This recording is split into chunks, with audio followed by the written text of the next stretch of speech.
Hey, everybody. Welcome back to Spider Sound Off. This is Tom. And this is Porter. And we are back for a midweek episode. We had some games and some successful games. Very good games this week.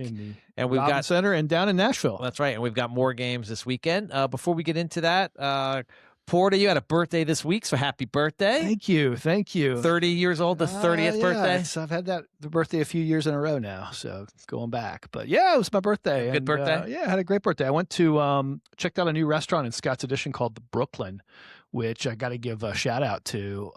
Really cool spot. Might be the hottest restaurant in Richmond right now. Hard to get into, but very much worth it, especially if you're a foodie. They've got some great food. Brought to you by the same people who do Lost Letter and Lillian. So great. Well, to our games, AJ Lopez is from Queens, so not too far from Brooklyn, but he's our only, I think, New York guy on the roster. So we don't have someone from Brooklyn. We do have a lot of New York listeners. I don't know if you saw that. New York City specifically, we have a lot of listeners. So that's kind of a cool thing. Well, I know one. A little sub note. I did, I guess before your birthday on Monday, I went to the local to see the first Chris Mooney show of the year. Okay. So that was fun. It's my first time at the local. I've been in that building a few times because it's been a few different restaurants. Was that the old Cuba Dos? Yeah, it was. Okay. It was. So we had a good time. There was a lot of chatter, so sometimes it was hard to hear what was going on because I think everyone was having some good conversations. Okay. Jaden Daughtry was there. Nice. And when he spoke, everyone got quiet, so it was nice. I think they knew there was a player there, and they wanted to hear him, so it was nice to him. Told an interesting story or Mooney actually told the story of when he was recruiting him off the portal, that he brought him in for a visit, and it sounded like Mooney was kind of juggling a few different players at the time, and said, in a sense, like, we're interested, but I really can't offer you today. Let's stay in touch. And then Mooney later that night was like, why did I do that? That was terrible. Why did I give him that uncertainty? And Daughtry said, like, he was at that evening, like, taking other calls and planning another visit. And then Mooney the next morning reached out to him and his dad. I think were both part of that and apologized. And said, that was dumb of me. I made a mistake. Like, I want you here, and if you still want to be here, like, I've got a space for you. And I think he committed the next day. But yeah, it was nice to hear Mooney just kind of fall on his sword and kind of take that and apologize and landed a recruit. I know we're very happy with. Yeah, Daughtry's a beast, and he's just lucky to have him in the program on the team. So really, really excited to see what he brings the rest of this year and next year as well. Having 2 years of him. So we had the coaches show, then we had a birthday, and then we had some basketball. And Wednesday, the men's team traveled to Nashville to play Belmont. We played Belmont, and if you remember the last podcast we did, I called the men's team an above average team. I went out of my way to say, look, we're not yet a great team. We're not a good team, but we are an above average team. I'm ready to upgrade that to we are now a good team. Nice. We are. A lot of teams have postseason aspirations, but they're not legitimate postseason aspirations. They just hope they make the postseason. This team has legitimate postseason aspirations after this win. We're now into Ken Palm 100, top 100. We have a great win on the road against a very good team in Belmont, who is 8-0. They were quad one. I don't know if they'll stay quad one forever, but that's a quad one win right now for our program. And is that on the road top 75? Is that quad one? That's a great question. It is. It might be. Yeah. So but that was a huge win for the men, and it's worth saying. The team never gave up on what they're doing, and Coach Mooney didn't give up on what he's doing, which is playing lots of players, rotating people in and out of the lineup. We were without Tyne for that game. He injured a hamstring, so we ended up playing a man down. But a couple things happened. Number one, David Thomas emerged in a way that I think got all of our attention. Hey, but before you get there, just a reminder that when we did our What Are We Thankful For? Yes. I said I was thankful for Mikkel Tyne. Yes, you did. And then he got injured. So yes. I'm still thankful for you, Mikkel. I hope you get over this injury soon. Just don't jinx the next guy. Yeah, that's right. What we're saying. But yes, David Thomas from DePaul had a really nice day shooting the three. In particular, he had that shot going great. Yeah, I went back and I looked at his career again because remember he started out as Mercer and had a really good freshman season. Then he entered the portal, got lots of offers, got one from Richmond, got one from DePaul, chose DePaul, went to DePaul, had I'll just say a forgetful year at DePaul. And you kind of wondered, which David Thomas was real. But the David Thomas that showed up here at Richmond, either through, a more heightened interest in playing basketball or through great coaching or through a great system for his skill set or a combination of all three, has legitimately become a very good player for us. And if you look at his metrics, if he had a little bit more time on the court, he would be ranked one of the top players offensively in the country right now. But he's 13 from 21 from 3-point land. That's number 4 in the nation in 3-point percentage. So that's shooting over 60% from 3-point land. He is playing really good defense. So that's another thing we're seeing out of him. And against Belmont, he carried us the entire first half. What I really like about him this season is that you can tell he's happy and wants to just play a part in this team winning. So he's been off the bench. His minutes haven't been big, probably less than he even played maybe sometimes as a freshman at Mercer, but he goes out there and plays hard. His defense is consistently good. And you can see that he's going to have a role all year. And whether it's 20 minutes some nights or 15 others or 25, he's a guy I think Coach Mooney knows can play the point, can play the shooting guard, can play the lockdown defender, has a 3-point shot. So he's very versatile, and he's going to be an important part all year. It's funny. Mercer listed him at 6'2". DePaul listed him at 6'1". We list him at 6'2". I think he just got pissed off at DePaul for listing him at 6'1". David, you're 6'2". Keep up the good work. You're crushing it for us. So thank you for those efforts. That was fantastic. Yeah, so that's a really good win for us. You could tell the team was excited when that game ended. Shout out to Walls for that big shot heard around the world. Yeah, the long distance bomb. Before you bring that up, though, let's talk about so with 1.8 seconds left, Belmont's on the foul line. They're up I want to say 4 points. Kid makes the first. Mooney subs Walls in for Thomas, and the announcers on the broadcast said, "Why are they putting Walls in when Thomas is such a good 3-point shooter?" Well, the other guy goes, "Well, I think he's there to get the rebound." And so sure enough, the kid misses the second free throw. Walls chucks it 75 feet for the 3-pointer to cut the lead to 2. That carried a lot of momentum. I think it cut halftime. it to 1. Was it cut it to 1? Okay. Yeah. So it cut it in 1 or 2 at halftime, but that literally that carried momentum into the halftime. And when we came out of halftime, we actually looked like we were shot out of a cannon because I think we outscored them 8-0 to start the second half. So credit to Walls, credit to Mooney for putting him in there. That was great. I didn't think our bigs played a great first half. It was not our best effort inside. We were outscored 22-2 in the paint in the first half. That wasn't great. But the guards really picked us up. Argabright was Argabright. He was playing fast. He scores, and then right down court, he draws a charge. And it's he's still a master at, creating the foul and getting the ball back for us. Like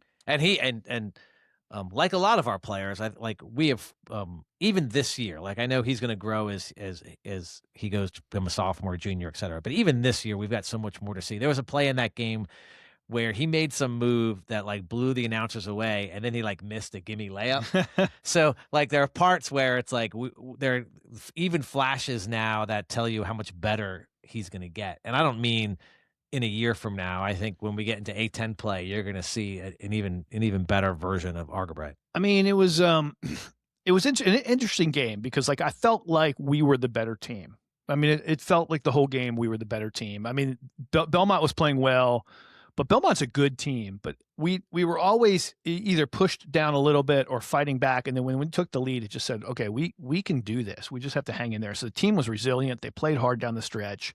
Some folks are saying, well, hey, it was a little bit lucky because you had a banked in 3-pointer from Johnston. You had the Walls 75-foot chuck, but there were some calls that were pretty questionable in that game too. So there was a lot of things that went against us. People forget about. Number one, I don't know if you saw the foul call on Beagle. Beagle's face accidentally fouled a guy's elbow hard and, sent the guy to the line. I mean, come on, you don't get elbowed in the face and call that on the face, right? So there were some questionable calls in that game.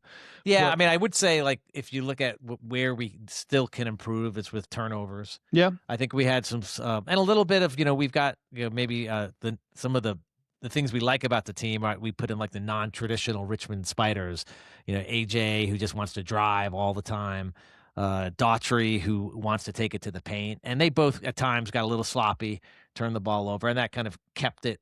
Like you said, we looked better, but we just couldn't get over that hump until all of a sudden our defense really picked it up, and they didn't score for like 5 minutes straight. AJ continues to give us, 3 levels of scoring options. He can take it to the hoop. He has a nice mid-range shot, and he's actually hitting the 3 really, really well. Well, let's not forget. I mean, in a weird way, his biggest weapon is that he is great from the foul line. Yeah. And so he drives, gets fouled, and he's making all of his foul shots when they matter. Yeah. It was kind of weird. And coming in, he had that. I think last year he was like 80% from the free throw line, so that's not a surprise. To start that game, Thomas carried us. And then after Thomas's scoring waned a little bit, Argabright picked us up and carried us scoring-wise. And in the last 10 minutes, it was all about Will Johnston. I mean, he just was unconscious at times. And so hard to hold down the rat tail for long. This thing that I keep talking about this team is we're very hard to scout. Because you never know. I mean, last game we were talking about how much Daughtry needs to play more. And you know what? Mooney played him 15 minutes again. And Mooney was right this time because Daughtry didn't have his best game. Yeah. I mean, he did have some nice buckets at the end, but it wasn't his best game. He had some turnovers in the first half. Didn't look like, typical Daughtry. Can I just a point on that? There are moments where I think part of the challenge with our system in Daughtry is still trying to figure out how to get him in the paint. Like, there was a few times, and he had nice moves and scored baskets, but he's still like getting the ball at the 3-point line and then taking his guy one-on-one and succeeding.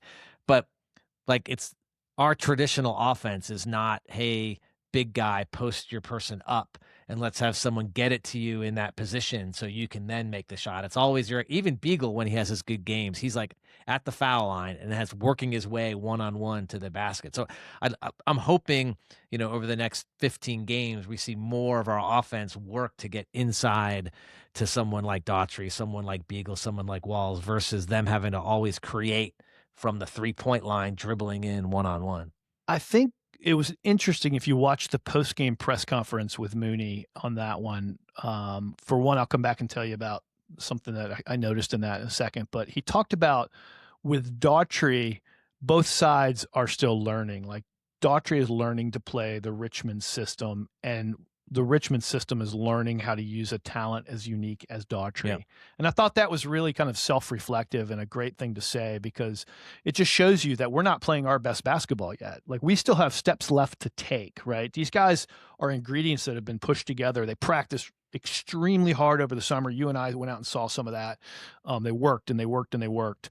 Then they go and they win 5 games at home that everybody expected them to win. People complained that the schedule was terrible. And, we frankly agree, right? The schedule was terrible. They go on the road. They lose their first neutral road game to Furman. Again, 2 foul calls that weren't made. Could have been the difference. Really, Furman didn't shoot the foul shot well. We still don't know what we have. We come back for a nice bounce back win against Charlotte. We know all of this, yes, Porter. You're just but what I'm getting to a point. When we beat Belmont at Belmont, that is a win that says, okay, these guys have something here. And if you looked at Mooney in the post-game press conference, it was almost like a huge weight had been lifted off his shoulder. Like, he understood how important that game was for the team to win. It just looked like massive relief and a lot of happiness for the team, because by winning that game, we are now on people's radar. Well, I wish I remembered the stat. I don't know if you have it, but like, we hadn't won a road non-conference game in years. Yeah, it was. So there's a bit of a weight there as well, yep. Because I think that's something that, naturally Mooney's not going into like this season versus last season and like thinking about that all the time. But now when it's over, it's like he can reflect and be like, that's whatever that was is gone. We can win on the road. I mean, he's proven it in A10 for sure, but now out of conference, that's a nice win for him. I'll say this too. They had a great game plan for Orme and Lundblade. They were those 2 guys combined for 2 for 17 from 3. That was great defensive setup on that. And lastly, Johnston and Thomas both got over 30 minutes, which kind of dispels your notion that, we're not ready to play 30 minutes, because both guys played 30 minutes and looked pretty good at the end of the game. So that was fantastic. Just hats off to the guys for that game. We know you guys are super excited, and we're happy for you, because that's a win that puts you on a lot of people's radar, and can't have any letdowns. We've got some teams we should beat coming to the Robins Center. We have to go take care of business, but that was a great win, guys. Congratulations. Well, and then earlier that day, we had the women's team hosting Loyola Chicago. Yep. We knew that team wasn't having a good year, and we expected a blowout, and that's what we got. We did. Rachel Ullstrom, who's the answer to the trivia question, who is the first ever active player to appear on the Spider Sound Off podcast, scored the first 7 points of the game for us en route to a dominant 18-point first half. It's almost like she heard you when you asked, why isn't she quite keeping her scoring average from last year, and went out and demonstrated what she's capable of in any given moment, which is just an impressive performance. Yeah, still don't know why we're having an A-10 game the first week of December, but for whatever reason, they scheduled it. We got probably one of the worst teams in the league. So it was a good moment for our team to get back home, feeling super confident after kind of a nice road win, and now we're home.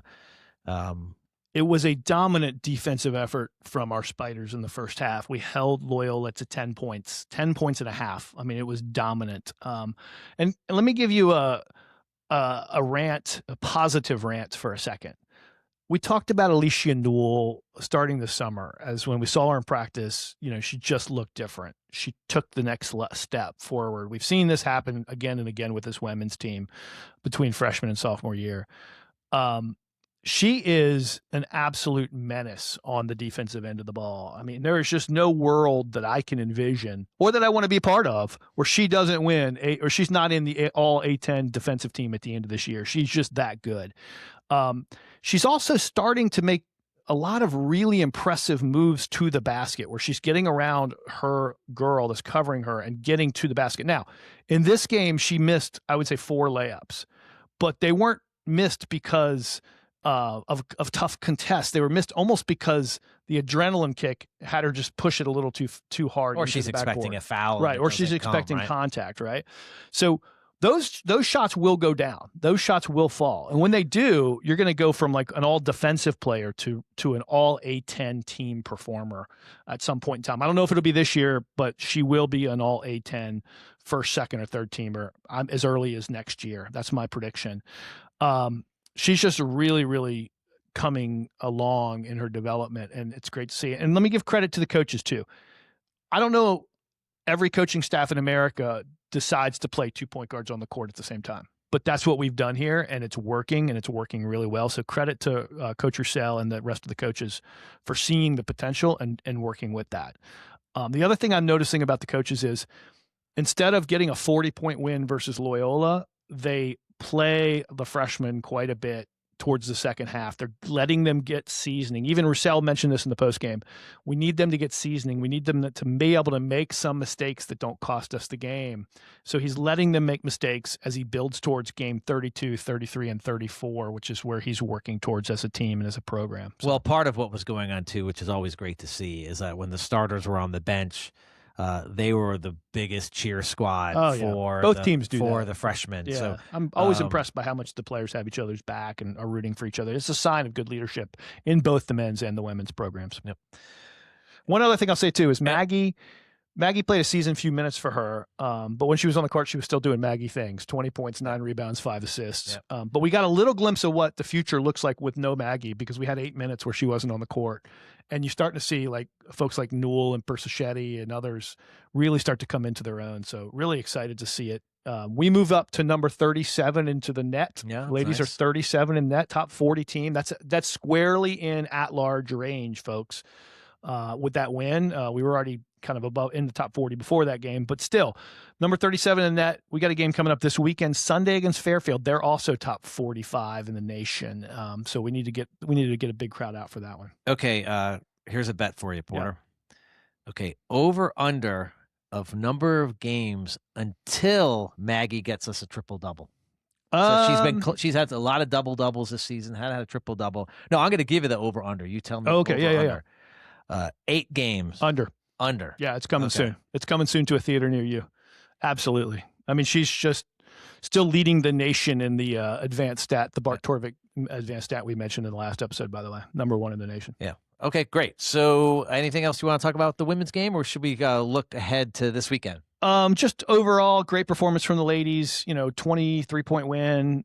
Took care of business. Great first half. Great defense being played. Really excited to see where we keep going. Yeah. Okay. How about before we get to the men's and women's game this weekend? Men are home with ODU. Women are home with Fairfield. So we got a Saturday, Sunday Robins Center date. We are, as some of you listen to us on Spotify. Spotify, as many of you know who have Spotify, they do like a year-end wrapped session as a listener. They kind of tell you who your favorite artists are. They tell you your listening age based on what you listen to. And my listening age was exactly my age, which was kind of interesting. Nice. They'll tell you your favorite songs. They kind of just rank things up. What was your favorite song? Well, we'll talk about this later, but all of my top songs were from the band The Pixies. Yes. Okay. And we'll explain why in a bit. But anyway, we had, I think, 48 people on Spotify. We're their #1 show. So for those That's awesome. Who listened to us, there was even a larger number who were top 5, top 10. I did get a question of like, for all the folks who have us as a #1 show, do they even have a second show, or is that all they? Hey, if we bring them to Spotify, that's great. And actually, Spotify's not even the most listened to platform. Apple Podcasts has passed Spotify. Okay, the other thing I love is that they gave us this little symbol, or maybe you call it an award.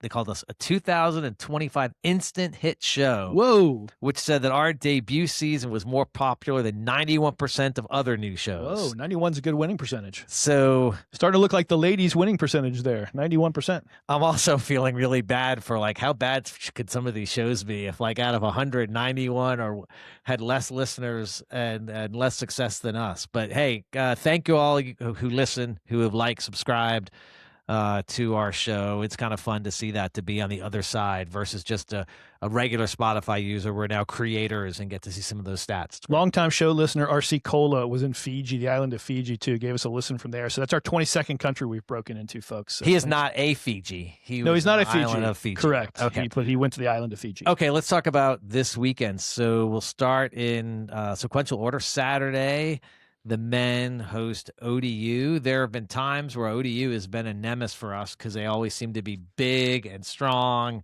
rebounding team. This ODU team needs some work. Before you start, because I know you did this, you did more of a scout on ODU than I did. I'm actually worried about this game, and here's why. The men are coming off a huge win, like weight off their shoulders win. We're coming back home. We have a week off until our next game after ODU. And it's a weird time. The game's at like 12:30 in the afternoon on Saturday. So it's not going to be your typical build towards the 7 o'clock time slot. It just feels like that's a classic trap spot. ODU is still a Division I basketball program. Yes, they're not good. Yes, we should beat them. But we always play these in-state teams closer than we should.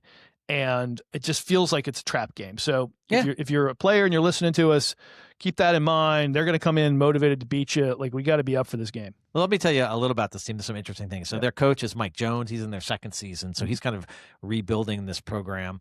He's an ODU alumni. I think he played back in the early 90s. Okay. He was an assistant at Virginia Tech. But most of his career, he coached at DeMatha in Maryland, which is kind of a basketball powerhouse. So he was kind of a high school coach for a really long time, then went into college. One of his assistants is Odell Hodge. I don't know if you remember Odell Hodge. He was CAA Player of the Year and their MVP 2 years, 94. Then he got hurt. And then in his senior in 97, he was CAA Player of the Year. So 2 times.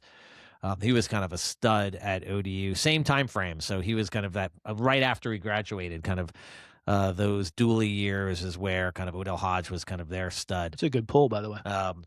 They have 2 senior guards, which score about 13 per game. And they're in a rebuilding program, have a lot of folks that came in from other schools through the portal.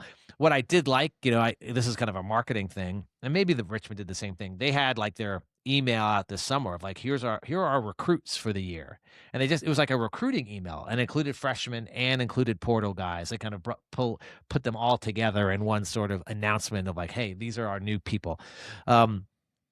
One of their players is from Coastal Carolina. Another was at NC State for 2 years and then went to Austin P. So he's kind of played a few different ways. Well-traveled. And then they have another guy, Casey. So that's Jordan Battle, LJ Thomas, and then Casey Shaw is actually their leading scorer at 14 per game. So they got 3 guys that are in kind of double digits. So like us, it's hard you can't scout that and say like they got one dominant player. Got a 7-footer too. Casey Shaw is a transfer from Maryland Eastern Shore, but another senior. So they've got a bunch of seniors who have, on their last year of eligibility came in from other schools. So they've been a team that's, I'm sure, trying to figure out that chemistry because you have 3 players who are their leading scorers who came from elsewhere. They are their net is 241. They're 3-6. They have 2 quad 4 wins and 1 non-D1 win. So trap game. They haven't had a good year. They lost to William & Mary, so like opponent. They lost to Speaking of William which, Mary William & Mary is looking like a better and better win every day. Right. So they lost to William & Mary at William & Mary by 13. So they're kind of close on the road against William & Mary. Bartovic has us winning 80-69. Okay. When I looked yesterday. So this is a game we should win. It is win it. ODU always seems to be a problem for us just because they're not I mean, you think of like Belmont, you look at William & Mary, both kind of probably our 2 toughest games where we won. But these teams were kind of similar. Like I can see almost like the scout is like they got 3-point shooting, a lot of cutting, a lot of like similar, like ODU has never played like us. It's like pound it inside and post up and use your strength to kind of get baskets and rebounds. And I don't know this team if they're exactly going to be like that, but if Odell Hodge is part of coaching, like that's what he was awesome at. So it'll be interesting to see if there's some contrastive styles of them really just pushing it inside, pounding the paint, and and obviously that's not our strategy. Not that we don't have good inside players, but we're not to just kind of put it inside and try to get 2-point layups through strength. I think we'll win this game. I mean, I am worried that it's a trap game, but I think we'll win this game pretty comfortably. But it's important, folks, to come out and support the team. They're doing their part to get back into the postseason conversations. We need to come out and have a big crowd for the Robins Center. That's right. So that is Saturday afternoon. We have a game Sunday. The women's play Fairfield at home, and Fairfield is good. Yeah, they're number 41 in the nation in net right now. They're probably the best team that's coming to the Robins Center the rest of the way. I mean, Davidson looks really good, and George Mason's going to be good. But I think right now Fairfield, if you looked at it, you'd have to say they are probably the best team coming to the Robins Center. They have they play a lot of players. And they have a lot of good players. I think when we did our first interview with Radice, she actually said, they kind of model a lot of the stuff what they do after Richmond. They learned from that game where we beat them last year at Fairfield. So they have a lot of length guarding the perimeter. Their lineup, while not super tall, looks a lot like our lineup. They go 5'6", 6'1", 5'6", 5'7", 6'1", 6 feet, 6 feet, 6 feet, 6 feet, kind of like that. They have 5 players who are really rated quite highly in the PRPG category. So there's a lot of different ways they could beat you. That's what that tells me. But they've got a lot of other players who are still rated kind of well that play a lot. So I'm not sure what is the key thing to guard against here, other than to say, it's going to be a good team. They beat Villanova first game of the year pretty handily. They beat South Florida. They played a tight game against North Carolina. They lost to Iowa. And we played them last year too, correct? We did, yes. That was when I realized how good our ladies team was, because Fairfield was good last year. And was that on the road? It was on the road, yeah. It was one of our best games I saw us play all year. So they're circling this because Fairfield, if they win this game, they're squarely in the at-large conversation. I mean, they need a signature win. This would be that signature win for them. We kind of need it too to defend our at-large aspirations. Right. So it's a very important game. It's kind of 2 top 40 teams playing each other in the Robins Center on Sunday. Come on out and watch it. It's going to be fun. Their coach is Carly Tybalt Dudanis, and this coach is excellent, by the way. 31-2 in 2024. They went 20-0 in conference. 28-5. They made a 13 seed in the NCAA tournament last year. 28-5, 19-1 in conference. 12 seed in the NCAA tournament. 4-2 this year. This is the highest ranked team of those three. This is Where are they now? They're 43. Is this in the net? Yeah, 43, 41 in the net, 43. Okay. This is according to Bart Torvik, 43 in Bart Torvik. So this is a really good team. It's going to be a really good game. Probably a game you're going to want to see. So I would say if you have nothing going on Sunday afternoon, if you're a Commanders fan, that's completely worthless. I mean, they're not going anywhere this year. Come out and watch the Ladies Spiders play and give them another cheerful voice in the crowd. Is there a theme? I'm trying to remember. Is this like ugly Christmas sweater game? It might be. Is it? Yeah. No, I don't have any sweaters. Check richmondspiders.com. They'll talk about some of that. I think it might be. Maybe it's the next game. At some point, they have an ugly sweaters holiday game. But yeah, Fairfield Sunday at 2 o'clock. I think it's 2 o'clock. Yeah, it's going to be a great game. I will have a big crowd there. I know D. Hall and his wife are joining us for that game. Nice. And any other Spider fans that are looking to get out there, get out there. It's going to be an important game for us. We know a few folks named Randy. As we kind of wrap up this episode, I do have to. Before we get to that, though, let me tell you. So we don't really talk too much about what we have going on in our lives outside of the podcast. But I'll tell a fun fact about Tom. He's actually a part of a band. It's a Pixies cover band. So he mentioned his favorite songs were Pixie songs. They're really good. I've seen them play. It's a lot of UR alum involved in the band. We'll call them seasoned UR alum. Yes. And you guys have a pretty big gig this Saturday night, and it's for a good cause, which is why I wanted to bring it up. So tell us about where you're playing and what the cause that you're raising money for is. Well, I appreciate it. Yeah, we are Here Comes Your Band, although this weekend we are the Pixmacies. So there's a holiday-themed show from an organization called Punks for Presents. Punks for Presents. And so there's a show Friday night, I think at Hardywood, and then we play Saturday night at the Camel. Okay. We are playing with a No Doubt cover band, a Nirvana cover band, and an Oasis cover band. Wow.